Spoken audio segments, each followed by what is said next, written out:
Assalamualaikum warahmatullahi wabarakatuh. Perkenalkan, namaku Ilyas Ataifin Ramadan dari kelas 11 MIPA 4 absen 15. Pada kesempatan kali ini, aku akan melakukan percobaan tentang transport pasif.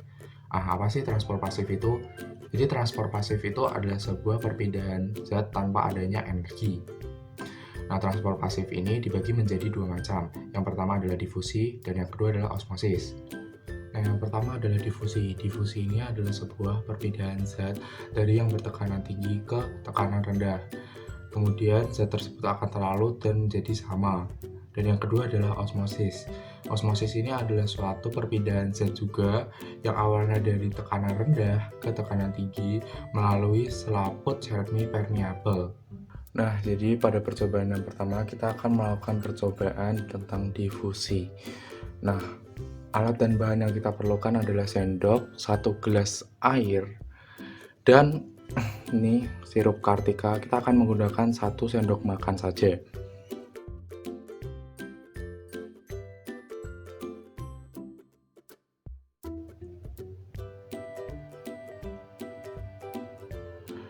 Oke, jadi kita akan lihat berapa lama dia akan tercampur semuanya ya, hingga airnya itu berubah menjadi merah semua.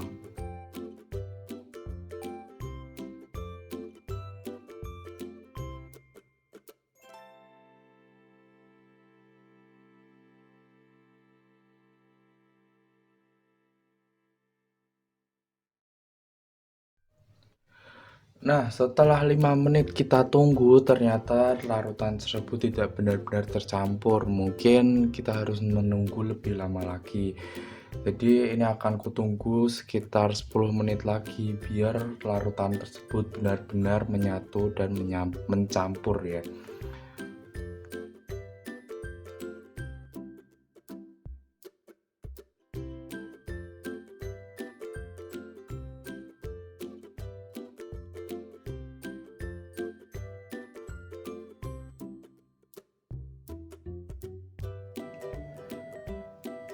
Nah, jadi setelah kita tunggu kurang lebih 15 menit ya, yang pertama tadi kita nungguin selama 5 menit, terus kita tambahin lagi selama 10 menit, jadi totalnya itu 15 menit. Larutannya itu udah mulai berubah, yang awalnya tadi yang atasnya ini masih warna bening banget, dan sekarang udah berubah warnanya jadi pink. Nah, itu ya, itu menandakan bahwa larutan tersebut sudah mulai mencampur ya. Mungkin kalau kita tungguin lagi lebih lama lagi, nanti larutan tersebut bakalan kecampur lagi. Nah, itulah yang dinamakan difusi. Jadi difusi adalah sebuah perpindahan zat dari tekanan tinggi ke tekanan rendah.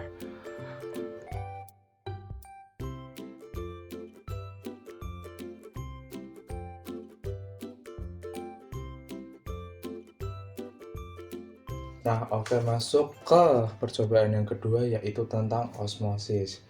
Jadi osmosis adalah suatu perpindahan zat dari tekanan rendah ke tekanan tinggi dengan melalui membran semi permeable. Nah, jadi percobaannya ini tuh menggunakan 2 buah telur, 2 butir telur, kemudian menggunakan cup, yang ini cupnya nanti diisi air, dan yang cup satunya ini diisi 2 sendok makan garam. Oke, kita campurkan dulu ya garamnya ini tuh dengan air. Oke, kemudian kita aduk hingga garamnya ini tuh benar-benar larut.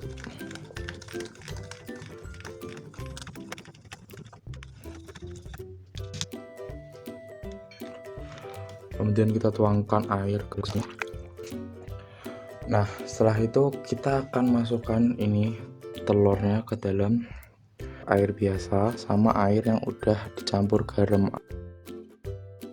Nah, setelah kita masukin telurnya ke dalam air sama larutan garam, kita tunggu selama kurang lebih 24 jam.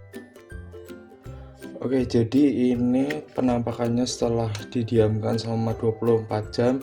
Ini adalah telur yang nggak dikasih larutan garam, dan ini adalah telur yang mengapung yang dikasih larutan garam.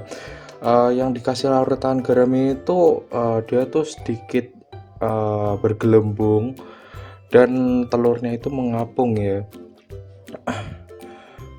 Nih, Oke, jadi nanti kita lihat perbedaannya karena tadi tuh aku habis lihat yang ini, yang air garam itu, airnya itu sedikit berkurang daripada hari pertama gitu, yang awalnya itu airnya segaris, jadi ini di bawah garis ya sekarang. Nanti coba kita lihat dari pinggir. Oke teman-teman, jadi ini adalah tampak dari sampingnya ya. Kemarin aku itu ngasih airnya tuh di garis yang segini nih, di garis yang atas ini. Cuman sekarang airnya itu udah berkurang jadi garis yang di bawah ini. Nah, itu berarti menandakan bahwa air garamnya itu masuk melewati kulit telur ya teman-teman. Oke, nanti aku bakalan coba ngerebus apakah telurnya ini tuh beneran jadi asin ya, karena kan air garamnya itu meresap ke dalam telurnya ini, berarti seharusnya telurnya ini jadi telur asin ya. Nanti aku bakalan coba apakah telurnya ini tuh apakah benar-benar jadi asin gitu ya. Nah, sedangkan untuk yang telur yang ini tuh airnya itu tetap sama ya, dia di atas garis ini dan dia tidak mengalami perubahan sama sekali ya. Justru aneh kalau misalkan dia itu mengalami perubahan. Jadi dapat disimpulkan bahwa percobaan osmosis ini tuh bisa dibilang berhasil ya. Jadi kita tinggal tunggu nanti apakah telur ini tuh benar-benar asin apa enggak. Jadi ya kita rebus dulu sebentar ya. Yang dari larutan air garam, dan yang ini tuh telur yang airnya air biasa ya. Kita coba buka.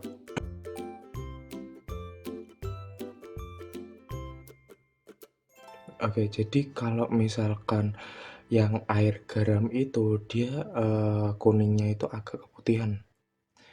Dia warna kuningnya tuh jadi agak putih. Sedangkan kalau yang ini yang air biasa ini tuh kuningnya tuh masih tetap kuning. Sedangkan kalau yang nah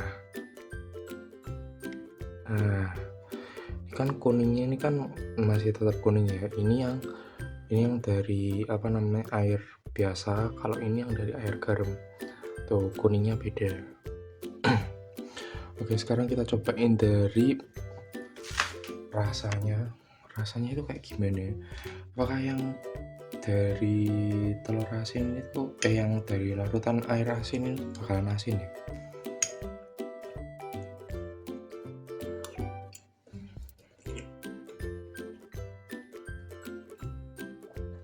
Rasanya agak gurih dikit.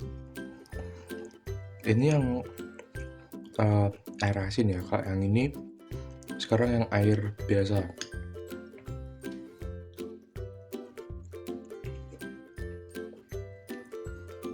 Kalau yang air biasa itu kayak telur pada umumnya, normal, nggak ada rasanya. Cuman kalau yang jadi untuk kesimpulan dari video ini adalah percobaan kali ini tuh bisa dibilang tuh berhasil. Karena pada percobaan difusi bukan air, yang benar itu sirupnya itu berhasil tercampur dengan air yang dari awalnya itu tekanan tinggi ke tekanan rendah. Nah, sampai dia menghasilkan campuran antara sirup dan air. Jadi itu bisa dibilang difusi. Jadi percobaan itu berhasil. Nah, lalu yang kedua adalah osmosis ya. Percobaan osmosis ini tuh juga bisa dibilang berhasil karena yang pertama adalah air yang ada di larutan garam itu tuh juga udah berkurang. Terus yang kedua adalah rasa dari telurnya itu juga berubah.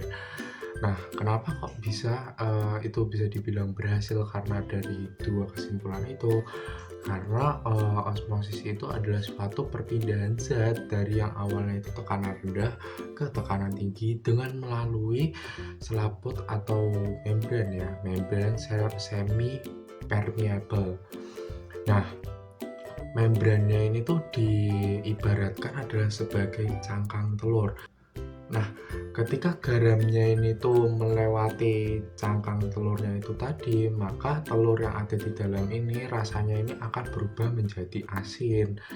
Nah, karena tadi si air garamnya ini tuh bertekanan rendah, terus pas waktu masuk ini ada tekanan dari dalam juga, jadi dari tekanan rendah ke tekanan tinggi dengan melewati membran semi semi permeable, yaitu yang diibaratkan dengan kulit telur, maka ini bisa dibilang sebagai percobaan osmosis.